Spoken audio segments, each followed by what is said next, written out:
What's up, YouTube? Welcome back to another video. Today we're gonna have to talk. I actually have two topics I want to talk on. I'll make another one. I'll make another video for another topic. But today, at least yesterday, the NHL and NHLPA have voted on a 24-team playoff format. Now, what does this mean for the New York Rangers? And all signs are pointing that they will be making it, and they'll be playing in an opening round of best of 5 games against Carolina Hurricanes. Now, the whole NHL format, it's basically the top 4 teams in each conference basically get a bye, and the rest of the teams play best of 5 to see who will go on to play those teams, of course. So then afterwards, it would be a best of 7. Now, obviously, there's no set date on when it's coming back. It just seems like we have the plan, which is good. Obviously, we still have to kind of take precautionary because I feel like if you're playing, you're sitting on the bench, you're playing, you're hitting guys. I feel like even if you don't have it, maybe something could come up, and that would be just a catastrophe. Sorry about that. So what does this mean for the Rangers? Like I said, all signs are pointing that they are going to make it, so I'm very excited. And if they play Carolina, obviously Carolina is a young, fast team. Now, we swept Carolina in the season series, but they did actually take it to us a couple games. The first game at Carolina, I think we won with Carolina having like 48 shots and we had 20.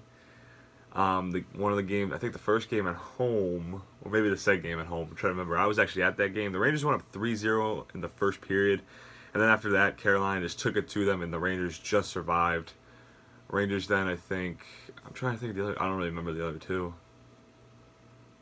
I don't remember if they were decisive victories. It's just been so long. But I'm loving it. I'm loving that the Rangers will be getting a playoff spot, even if they lose first round, it's still going to be fun. Still going to give these young guys experience, and that's really what is key. Obviously, we have some guys who have experience, which is good. But guys like Adam Fox, D'Angelo too, Lindgren, the young blue line, and then on offense, of course, we have a lot of playoff experience, of course, with guys like Trouba, Panarin, Zibanejad, Kreider.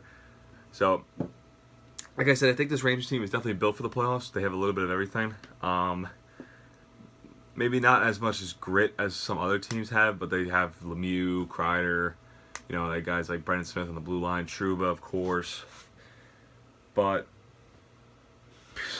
I've been seeing on Twitter some Ranger fans saying I'd rather have a better odds of getting a lottery pick than getting first round, maybe possibly first round exit. I think that's a bunch of BS. Like, people are getting too greedy, I think, because I always see polls like a top 7 pick or first round playoff exit. To be honest with you, I'd rather a first round playoff exit because our prospect pool is so deep. Our team is so young.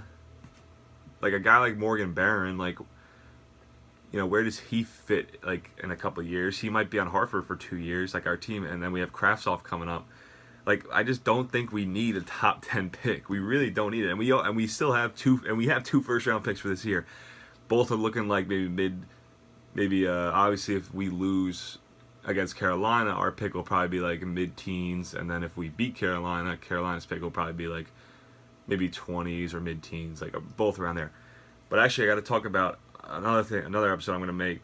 Actually, maybe we'll try to fit in here, but yeah, we'll fit in here real quick. But yeah, I'm very excited. Obviously, it's been kind of boring, but I've just thought about it. I'm not really as mad about sports being canceled. I'm more mad about social interaction because nothing's going to be the same. It's probably going to be like this for maybe another year. I feel like maybe not as bad as this, but I don't know. It's gonna be rough, but hopefully we can get through it. And like I said, I hope everyone's staying safe. But yeah, NHL has agreed on a 24 team playoff series. So yeah, Rangers Carolina looks like it's gonna be the opening round, and winner of that would probably go on to face Washington. And the Rangers, I think, they're 2-1 against Washington this season. They beat them up pretty good, 4-1. I think then they lost in the beginning of the year 4-2 in Washington, and then of course Mika Zibanejad's 5 goals carried us to an outstanding overtime win. So, like I said, I rather a first round playoff exit. We gotta get some more experience. Plus, I would like to see some Ranger playoff hockey because, like I said, I think the Rangers core is locked up, and to have like your late round first round pick or now possibly two, that's just adding. You don't need another top 10 pick. I'm sorry. People who think that, you're getting too greedy. We really don't have any room on the blue line. Seems offense, goaltenders are locked up. We seem to have everything. It's crazy. Obviously, I don't think Brendan Smith and Mark Stahl will be here long, but you add in guys like Hayek, Miller, Rykov, maybe Tomo Rondon. We'll see. All right, so another thing I want to talk about real quick. We're running out of 5 minutes. I'll try to make this like a couple minutes talk. Is the renewed smoke, apparently, around the Jesse Puljujärvi and Lias Andersson trade rumors. Now, obviously, both guys, of course, haven't been performing that well. Obviously, with Lias Andersson here in Rangers, but I think a big part with Lias Andersson, he hasn't really gotten the playing time he needed. But obviously, the points can't speak. Obviously, Lias Andersson's more of a two-way player, I think, in my eyes. Center or wing, whatever you want to put him on. Jesse Puljujärvi, obviously, a scoring wing. And there's been talks that Ken Holland, I think, wants Andersson, a first-round pick, for Puljujärvi and a mid-level prospect. So, to be honest with you, not overall that bad. I think Jesse Puljujärvi has a tremendous upside. So does Lias Andersson to have. I think if you put Andersson with like McDavid or Draisaitl, he would be good. I think Andersson would be a great like two-way player to play with them, or even a great two-way third-line center down the road for Edmonton. To be honest with you, and if we got Puljujärvi, obviously we could plug him. Obviously, that's another Finn that Kakko will be playing with.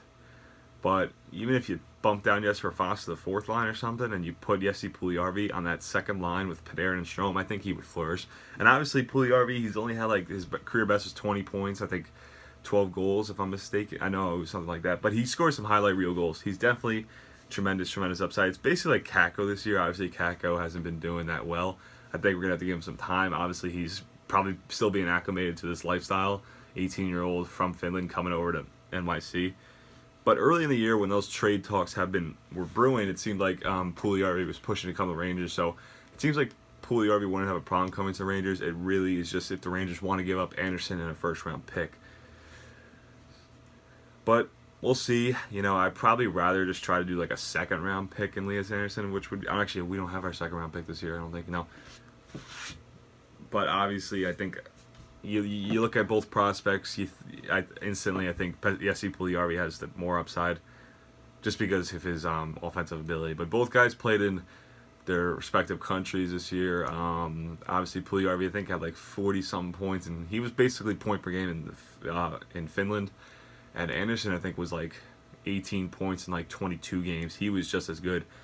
So Andersson definitely built back up his stock with his offensive numbers, and I wouldn't be opposed to it. To be honest with you, if we could get someone like Puljujärvi, obviously if we give up Carolina's first round pick too, or even ours, maybe the Rangers would try to keep the one that's the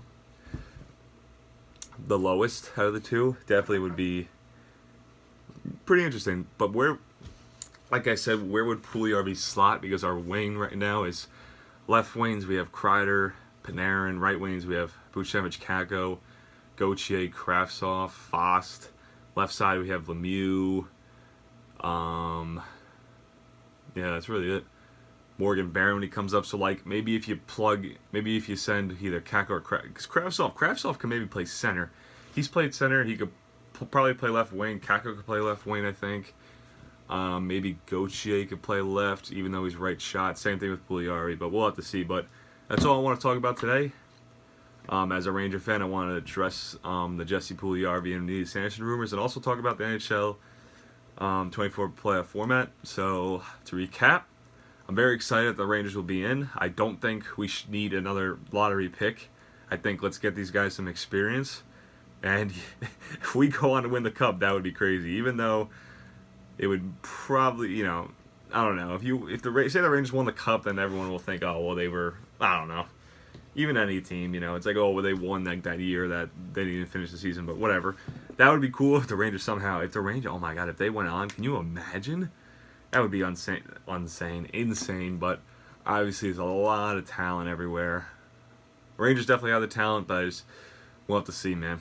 It's going to be interesting what goalies they're going to go with. I don't know if you want to maybe just go with Igor, but we'll have to see with that. And with the Jesse Lias Anderson rumors, I would trade Lias Anderson for Puljujärvi straight up, but also add in a first-round pick and also getting a mid-level prospect back.